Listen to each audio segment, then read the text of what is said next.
Unlike Nintendo, PlayStation's never really had a proper platforming mascot. Being the host of many quality platforming games, there have been times where you could associate a character with the PlayStation brand. But as time goes on, it does become increasingly difficult to nail down who exactly should be representing that name. I always thought Ape Escape was a good contender, but they haven't made one of those games in forever. Knack was a bizarre attempt. What even is this thing? Like, it's just visual nonsense to me. It's like, it looks like a goblin made out of Tinker Toy. Who on earth would this even appeal to? I think the closest they've ever come to having a really great mascot was Astrobot. Great, simple design, good moveset, marketable and kid-friendly, not to mention adorable, and his VR game was fantastic too. If you ask me, I think this little guy should be representing PlayStation, but it seems as of late that role has been bouncing between Astrobot and his older cloth cousin, Little Big Planet's very own Sackboy. The star of the PS3's cornucopia of creativity launches alongside the PS5 in a totally different kind of game. Little Big Planet was all about creating and sharing custom levels. It was a 2D side-scroller, but it had multiple planes on the third axis to swap between, so you can jump up platforms and drop down. At the time, it was an incredibly fresh take on the side-scroller, and it was chock full of robust mechanics and systems that allowed players to create some seriously cool stuff. Never really played the second two games, but buddy, back when I first got my PS3 in late middle school, I was all over this first one, because not only was it a really great outlet for the kid in me that grew up building Bionicle and Kinects and Lincoln Logs and stuff like that, but it was also this endless torrent of incredible stuff built by people all around the world, all packed into this cute, tiny little game. I guess hence the name Little Big Planet, huh?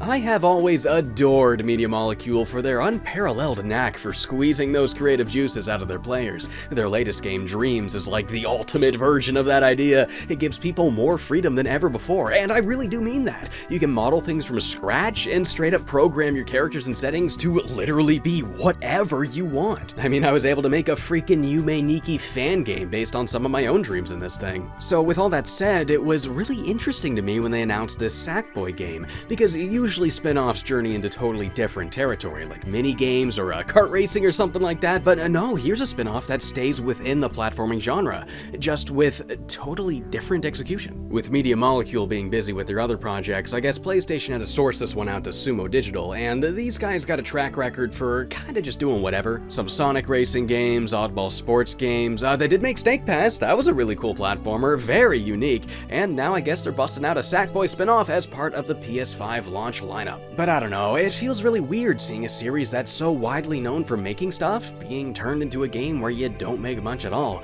Feels kinda off-brand, you know? As if they just needed some launch game, so they took one of the most iconic, kid-friendly characters and just, I don't know, got somebody to make something. And that's the part that gets me curious. Like, what exactly is this thing? Is it any good? Is it, I don't know, painfully safe? Maybe surprisingly solid? I just gotta know. Too bad my broke ass couldn't get a PS5. Finding one of those things right now is practically impossible. Lucky for me though, the game also released on PlayStation 4. I'm not gonna have those shiny new graphics, no ray tracing or nothing, but the jump from PS4 to PS5 isn't as great as from PS3 to PS4, so I don't imagine the game's gonna have any problems running on this guy right here. It's got a free upgrade of PS5 anyway, so when I do finally get one of those things, I'm gonna be moving up from Sackboy Color to Sackboy Advance. But I guess for now, I'll be taking a look at the PS4 version. Yeah, let's see if this thing's any good. I'm expecting a very safe, standard platformer, but hopefully it'll surprise me as well. Geez, they really are trying to do the whole cool Marvel branding thing now, huh? PlayStation Studios, so what is that, just whatever they want it to be? They don't own Sumo or nothing. Do they just put that logo in front of anything they published? I don't know how much I like that, because, like, this game was not made by a PlayStation-owned studio, so calling it a PlayStation Studios game, I don't know, I feel like it's a little bit misleading. Oh, there he is. Oh, and title drop. Literally. While Little Big Planet games don't usually have that much focus on the story, this one busts out the cinematics right out of the gate. This universe is called the Imagisphere, a place where all creative and fun ideas go. And within the Imagisphere is a place called Craft World, a handcrafted society full of these rambunctious little sack folk. Dude, I gotta say, these cutscenes look really good, even on PS4. Like the tiny, tiny strings coming off of the fabric and the way the light glazes over them. It's pretty dang impressive. Kinda really makes me wish I was playing this on PS5 instead. Though while it does look good, this version does have some pretty bad pop-in, especially on the base PS4. It's a little bit better on the Pro, but it's still a far cry from how clean the PS5 version looks. I also noticed some minor stuttering on the PS4 Pro during gameplay, like it would freeze for a split second every now and then. It's still pretty minor though, it's just these two things. That's pretty much the extent of the performance problems I encountered, so I wouldn't worry too much about playing it on the PS4 if you don't have the 5 yet, if that sort of thing usually concerns you. Oh yeah, back to the plot. So basically everyone's having a jolly old day when this big guy Vex comes to crash the party. No, not that Vex, this guy. God, he's so freaking cool. He's this big scarecrow looking jester guy. I love how expressive he is, with his big glowing eyes and mouth. A lot of great expressions that are as playful as they are sinister. He is such an entertaining villain to watch. You'll see him jump around the screen and pop in and out of existence. I love the stitching on the mouth too. It's almost like somebody wanted to make the guy shut up, but like just couldn't. The brave sapling, determined to save his dull little friends. Hope you didn't think you'd find them up here. The writing is fairly generic and kid-friendly. You know, you're gonna be hearing tons of lines you've probably already heard over and over in the cartoons you grew up with, but oh, it's the delivery that makes it so much freaking fun. This is the land of uproar now, and I'm the god of nightmares who rules it. Vex wants to build the Topsy-Turver, a nefarious machine that'll rip Craftworld to shreds, so he can rebuild it to his liking. Creativity is all about sharing your ideas with others and seeing what other people can bring to the table, but no, this is a guy who wants nothing but his ideas to exist. If this guy gets his way, nobody gets to be creative ever again. So Sackboy's got to set out on a big epic quest to stop the big evil bad guy. You'll be aided by a wise old woman who will offer her guidance, and you'll encounter many quirky characters along the way. It's about as basic a hero's journey plot as you can possibly get. Definitely geared more towards younger kids, but it's still really cute and charming despite the simplicity. Especially when Vex is on screen. I like this guy. And here we are. Oh man, it's kind of weird controlling Sackboy in a 3D game. If you're expecting this to play anything like Little Big Planet, well, it's not really like it at all. No, it feels more like a take on the type of game that Mario 3D World is. You know, like the fixed camera angles, the big wide platforms, linear stages, focus on multiplayer, and of course the ability to pick up and throw around your friends. Putting the two side by side, I'm sure it looks pretty similar at a glance, but it does actually play quite a bit differently. Sackboy's of course got the standard jump, but if you press and hold the X button again when you're midair, you'll do this little flutter that extends your air time a little bit. If you've ever played like a Yoshi game, it's pretty similar to that. The inputs for this kind of messed with me though, like I'm just so used to jumping and holding the button to do this, but no, this game wants you to like let go and hit it again and then hold it. It's not bad, but it feels like ever so slightly clunkier than it needs to be, but luckily there is an option to make it hold, so I recommend going into this and changing that if that's what you're used to. This move's really good for any micro adjustments you gotta make midair. It can be a tad difficult to judge where you're gonna land with this angle after all, so this is a fairly decent remedy to that problem. And of course, it's also good for making those longer jumps. I love that feeling of struggling to just barely make it, and then Sackboy pulls himself up. A really good ledge grab right there, by the way. Like, it just immediately pulls you right up. Super seamless. Like, every time I hit the lip of a platform, Sackboy's really quick to get right back on his feet. It feels super smooth. The attacks are as bog standard as you can possibly get. Square just makes Sackboy throw a punch, or swing whatever dumb thing you put in his hand. It's a simple 1, 2, 3, and it works fine, but I don't know. I think they could have thought of something way more creative than just swinging your arms. Like, any character can do that. I want something that only Sackboy can do. It's not like they don't have a lot to work with either. I mean, use that big zipper he's got. They never make use of that thing. Use that as a weapon by like spinning around, or maybe he unzips it and throws a piece of his cotton like a snowball, or maybe use the stitching or strings of his own fabric as a whip or a grapple hook or something. My favorite movesets are the ones that genuinely utilize the character design. Stuff like Banjo or Rayman. They're gonna be doing stuff that only they can do because of what they have to work with. But none of these moves really seem to do that with Sackboy. These are all moves that any humanoid character could do. Big missed opportunity if you ask me. What else do we got? You can also roll around by tapping the circle button. You'll get a minor speed boost, like it's okay for going faster, but you'll mostly use this for stunning enemies and for plowing through breakable objects. There's also these little tunnels you can find, rolling through and ripping the paper as it brings you somewhere else. I love that little sound it makes every time. It feels very in tune with the game's theme of, you know, handmade environments. There's also a ground pound for breaking stuff underneath you, but it's also great for getting down through certain platforms, which is cool. And of course we got the grab, the only move that's actually from Little Big Planet. All the rest are new for this one. If you played Little Big Planet before, you'll be doing plenty of familiar things with this grab. Flinging off of rotating wheels, hanging off of ropes, yanking stuff out of the ground. You can now even grab and toss objects. Not like grabbing and dragging stuff like before. No, you like actually pick it up and throw it for real now, including any friends you may be playing with. Bye, loser. Sometimes you'll have to throw bombs to blow stuff up, or bring a battery somewhere to power something. The moveset lets you interact with the environment in enough different ways for things not to get too repetitive. The best levels are the ones where you get to bring one of these 3 gadgets with you. Firstly, we got a boomerang. This is for knocking guys out, breaking stuff, activating mechanisms. Later on, you'll even be throwing them at these warp shells to teleport through. It's really fun to throw around, and they do some fairly interesting things with it.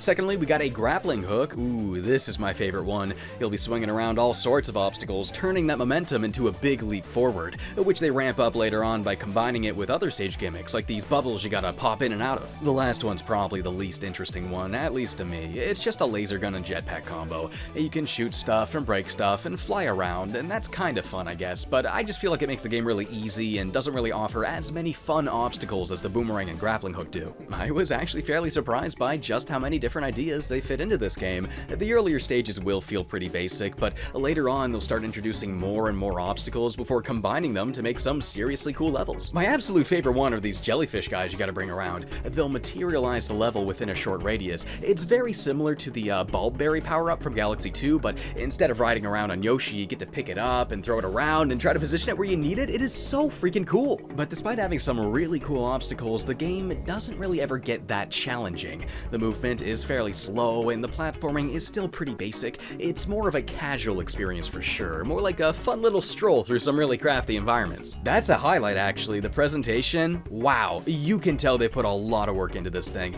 Every level feels like it was handmade just out of stuff, like real world stuff. Cloth, fabric, rubber, you know, you can even see the stitching and the way you weigh down on the fabric. It really does have every bit of detail you'd expect from a shiny new PS5 game trying to show off the hardware. And I mean, I am playing the PS4 version, the textures and models and lighting, and none of that stuff's gonna look quite as good, but the core visual design is the same across both versions, and that's the part that I found myself really impressed with. This is a series that boasts itself on themes of creativity, so while the game no longer is about creating things yourself, they instead turn that into the driving force of the game's story, themes, and setting. You're always running into these little reminders that you're just a tiny little guy. Giant rolls of toilet paper, platforms made out of utility shelves that hold multiple cleaning products. It always feels like I'm running around a level that somebody physically made, even down to the tiniest of details, like any symmetrical patterns, for example. They sometimes look hand-painted. They have that minor human error that gives it that very organic look. Again, like somebody actually painted it, instead of it having the perfect symmetry of being done in a program. Even the characters and enemies feel like they were just made out of random stuff, though I'm not nearly as big a fan of the character design as I am the environment design. It's pretty hit and miss for me. Some designs are fantastic, but others just don't really do anything for me. I think it's those big creepy eyes, and some designs also feel a bit cluttered. I'm a fan of the less is more idea when it comes to character design. I think Sackboy does that super well. You know, he's kind of like a blank slate for the player to craft into whatever they want, but other characters, they feel a bit too busy. The soundtrack also harnesses that crafted feeling pretty well. The music is very diverse, taking influence from a lot of different genres and cultures, but what really caught me off guard was the use of licensed music. Unfortunately, I can't play any of it for you because copyright law sucks, but buddy, I was not prepared to be hearing Bruno Mars coming out of my TV while platforming, or Britney Spears, or even David Bowie. These levels are synced up to the music. Platforms and obstacles will move and change with the rhythm. It's not really like music stages in games like Rayman Legends, where every action you perform is synced up to the music. No, it feels more like the entire level just shares a general rhythm. You're not going to be making every jump, punch, and roll to the beat, but you will be weaving in and out of the rhythm as the stage calls for it. It's a more slack take on it, I'd say, and I think that works really well for the more casual experience the game's going for. They also make sure to chop up and pace out the music so they can get each major part of the song synced up with each major platforming sequence. I'm gonna have to use the Elite Beat Agents version of the song so I can avoid copyright, but it should give you a general idea of how these stages play.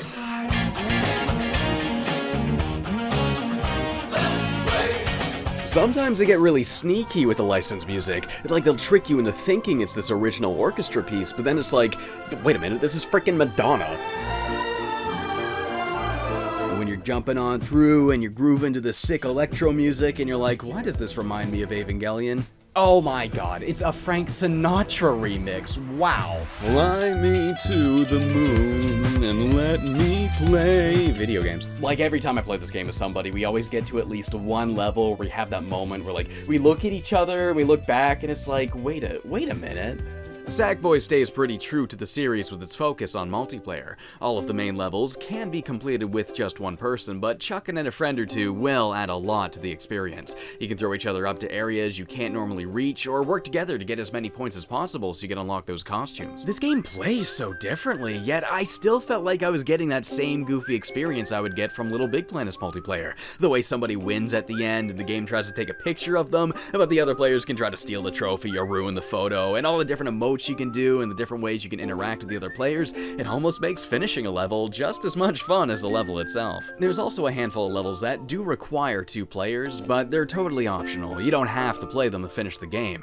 However, I do recommend grabbing a friend and playing through them because these co-op levels are easily some of the best in the entire game. My favorite one is this one here, where the player has to move around the jellyfish to unveil the level, and the other player interacts with the platforms you're making and removing, and then you toss it between the two, and then you do the opposite. It is so freaking cool. Honestly, I think this game does multiplayer way better than 3D World did. I mean, it's fine in that game, but it feels way too chaotic, as if the levels were made for one person and then it kind of falls apart when you try to play it with multiple people, at least sometimes. I mean, I get that's why it's fun, the chaos of it all, but I feel like Sackboy has a better balance. This game gets it right in both fields. You do still have that chaos. You'll be chucking each other around and running on your own friends and slapping each other silly, but the actual level design here feels way more functional with more people. It feels less like an afterthought this time. I do think 3D World is a better game overall, but I can easily say I enjoyed the multiplayer here quite a lot more. One thing about this game's multiplayer that I do really like is that each player gets their own currency. It's not shared, so whenever you go to a costume shop, you can all make your own decisions on what stuff you buy independently from the other players, and that makes every trip to the costume shop a really fun group experience that I don't really get from games that often. When you're not all making the same decisions, it makes the conversation surrounding those decisions all the more fun. Like, I remember watching my girlfriend get really stoked about this robot cat costume, and then she got really mad that we didn't have the headpiece, so we tried to get this gold trophy in this level over and over again just to unlock it, and then we were really excited when we did. That's the kind of experience you're gonna get from this game. It is absolutely best enjoyed with others. Having an extra eye out for those off-beaten paths and hidden collectibles is also pretty handy. Oh, I love how the main collectibles do that new Super Mario Bros. Thing. You know, like when you get one and it shows you which one it was. Like, oh, I got the second one, so there must be an earlier one I missed. It's that sort of thing. It's a really good way of nudging the player in the right direction without telling them exactly where the collectible is. Because, like, you know, now at least I know to look between the two I already got. Crash Bandicoot 4 probably could have benefited from a similar system because, you know, some of those hidden crates can be such a pain to find. So maybe a meter that skips whenever you miss one could work. Then you'd at least know which ballpark to look in to avoid wasting too much time, again without telling you exactly where they are. Man, this game was a lot more fun than I was expecting. I'm not gonna lie, I was expecting some basic baby platforming. I mean, it kinda is, you know, the skill ceiling's pretty low, the moves are basic and easy to use, and the level design doesn't get too challenging. I mean, I guess it is harder going for those perfect runs where you beat the level without losing any lives, but even that won't test your abilities too much. But despite how unchallenging the game can be, Sackboy is still an endearing explosion of fun. The zany characters, gorgeous environments, and inventive soundtrack make for a really charming experience, and there were a surprising amount of great stage gimmicks in there too. It may not feel all that original, and definitely not as challenging as some of its contemporaries. The moves, level design, and overall structure, it all feels very borrowed, but Sackboy does manage to cut a new experience from that familiar cloth. It is a game about slapping existing stuff together in a new way after all, and in that regard, I think Sumo Sheffield did a pretty dang good job here. If you got a PS5 and you want something that'll show off your shiny new hardware, I'd say Sackboy's a pretty safe bet. I mean, it is a AAA game made with Sony's super money after all, but even still, if you are somebody like me that is stuck with a PS4, it's still a really good game for winding down with some co-op. And hey, with a free upgrade to PS5, no reason to wait till you got one. What's up, YouTubers? Thanks for watching my video about Sackboy Adventure for the PS5 and the PS4. If you enjoyed the video, make sure to donate $1 to my Patreon, which are going to $1 to the month, and you can also